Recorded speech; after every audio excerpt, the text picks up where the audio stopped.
guys, it's Mimi1239 here, and I'm here to give you guys my girl mates I do review video. So I don't know, I was gonna say something and I forgot. Okay, let's just get started with the recap first. So this episode starts with Riley and Maya in the bay window, and we can see that Maya is doubting herself and she's doubting Katie and Shawn's marriage because she doesn't believe that it will last, or she's doubting that it will last. Well, same thing. But she basically is unsure that they should get married, and Riley's trying to convince her that they should get married because hope is not for suckers. Like, she was okay with it in Upstate, but that was when she was ready, and now that she's back to being Maya, she's more like, I'm realistic here and this is not okay. There's something that's gonna happen. This won't last. So that's basically her mentality throughout like most of this episode. And then Cory and Topanga come in, I think, into this scene, and then Shawn and Katie come in, and I love how they're like playing with, I don't know what that's called, like a rubber thing. Okay, and they're like holding on to, I love that part. Okay, but Cory is basically like, he's jealous that Shawn is getting married, and I love it because it's like they've been a couple all their lives, and it's great. So then we move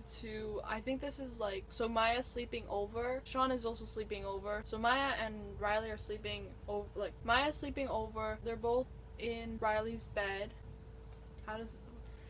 Maya's sleeping over, and Riley and Maya are sleeping in Riley's room. What happens is Maya tries to wake Riley up, try to, talk to her, but Riley's asleep, and so she just like carries her to the bay window. I thought that was a good scene. I wonder how long it took them to practice that, but they did it, especially with like Rowan not laughing or breaking out of character, I don't know. But then Maya says that she explains that, well, to us, kind of, like to the audience, that she's been like a light sleeper ever since her parents broke up, since her dad left, and she remembers going to her mom's room and hearing her mom cry and trying to like comfort her mom, but her mom would say, oh, all I need is you, and that still wouldn't help her sleep. And then Maya tried to wake up Riley by like bringing Lucas into the situation, which kind of worked. But anyway, I think this has to be my favorite scene in this season, when Shawn and Cory are like, well, Cory was supposed to sleep in his room, but he's sleeping next to Shawn, and they're doing the snoring thing they used to do in Boy Meets World again, and Shawn's like, what are you doing here, like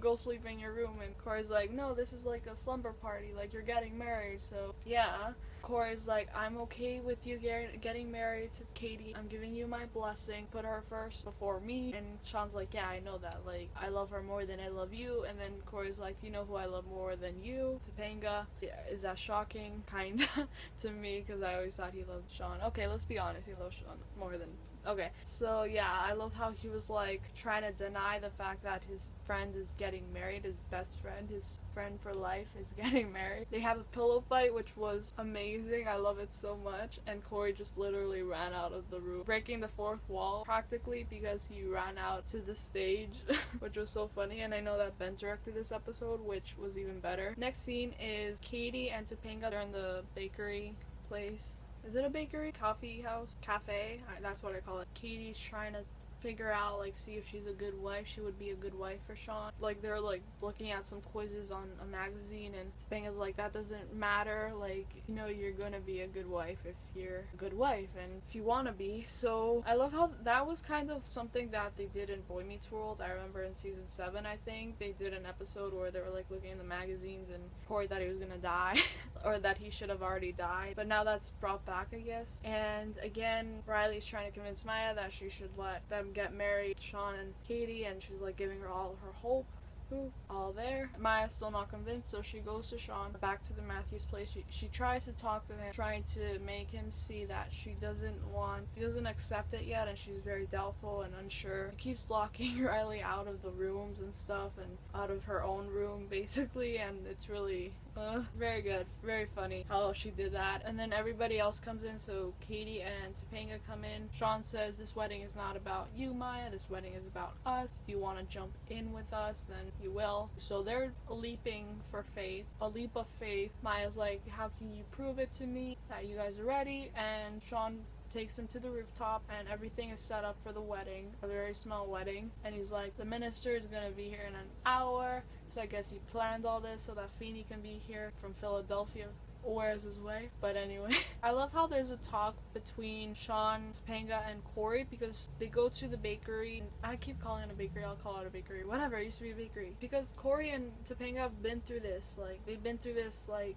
15 years ago. They were, or 16 years ago. They were basically in his position 16 years ago, and it all worked out for them because nothing can destroy them. But with Shawn, he's very doubtful. He's like, I don't know, am I gonna be a good husband? Like, I know I want to do this, but am I gonna be a good husband? Topanga explains to him, if you said yes, then you know you care enough to be a good husband, you know you're ready. And this also happens to Katie as well. As we already knew, she was unsure about this, but then they decide, okay, we're gonna do this, let's do this. And they go and they have the ceremony. Augie and Ava are the flower people. I don't know, I haven't been in a wedding or part of a wedding or invited to a wedding since like I was 11, so I don't know what anything is called really, but they're the flower people, I think. And I love how they're like a little couple.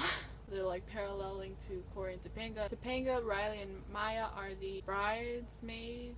Yeah, I think that's what they're called. Yeah, bridesmaids. Feeny comes in and then they're like the Feeny call again. They're like Feeny. I love that so much, even though I do think that the Feeny call belongs still to Eric. I like how they used it in this episode. I thought it was extremely hilarious. Better than when they did it in Pluto, I think. That's just my opinion. I liked it when they did it in this episode. Then Augie's like, Grandpa! And he's not his grandfather, but everybody likes to believe so, so let's just not change that. Cory and Shawn have their little talk again, like another little talk where Cory's like, I'm gonna give you away, and Shawn's like, what are you doing? But he gives him away and he tells him, you're a good little boy. Like, he's basically like his father. Oh, that's why. Oh, I get it now. Okay, so then Cory is like, you're her problem now, then go get married. And then he gives Katie away and they walk down the aisle.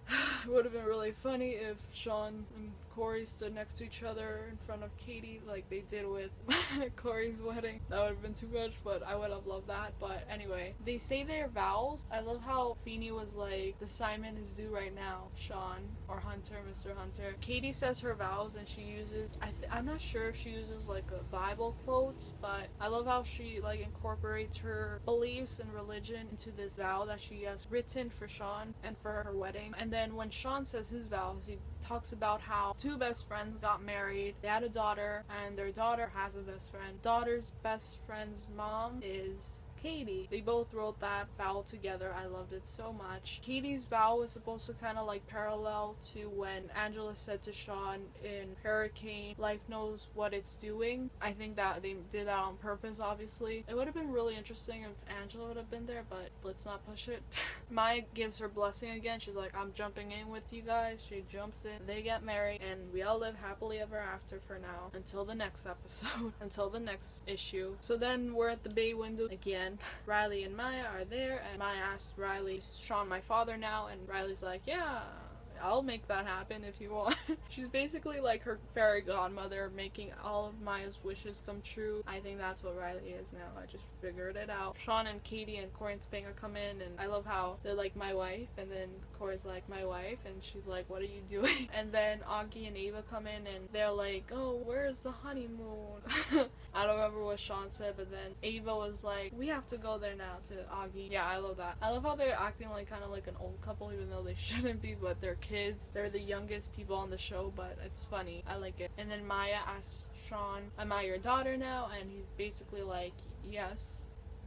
He's like, if you want me to be your father, then I'll be your father. And Maya's like, yes, that's the best response, the best yes that I've ever gotten, especially after everything that happened in Ski Lodge. Like, come on. But anyway, so that's the end. Yeah, that's how this episode ends. That's the end of this recap. Now let's go to the actual review. I thought this was a really good way to make the wedding happen. It was a small wedding. I would have liked there to have been like a Boy Meets World reunion in this wedding, just because there's a lot of people in Shawn's life that should have been there, like Jack, Turner, Angela, because they're supposed to be friends, right? So it wouldn't have mattered if Angela would have been there. She could have brought her husband and kid if she has one already. Rachel, Eric, yeah, they could have all been there. Like, the whole gang is back. But Chet, I would have loved it if Chet would have been the ghost in the wedding, but he wasn't. Yeah, I would have liked it if Chet was there. At least him. It didn't happen, so Alright, so that's the end of my review. I give this episode a 10. I think I give this episode a 10. I think this is,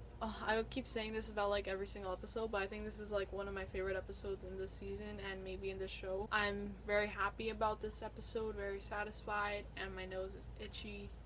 And I think that's it. So let me know below what you guys think of this episode, and also if you guys want to sign my petition to move Girl Meets World to Freeform, then I'll link it in the comments below or in the description below as well. And yeah, so sign it please if you want, and this was requested by someone on Instagram. Alright, and that's the end of this video, guys. Thank you guys for watching. Like this video if you enjoyed it, subscribe to my channel if you want. The subscription button is right over there. All my social media accounts are right over here. Follow me especially on Twitter because that's where I keep in contact with you guys. My I do reaction video is right over here. My I do promo reaction video is right over here, and my I do predictions video is right over here. And yeah, I love you guys so much. Thank you guys for always watching. I can't believe this is my last video for I do. Mwah. I hope you guys are having a nice day or night or whatever time you guys are watching this. And remember guys, there is no end to your horizon, and I'll see you guys soon. Bye!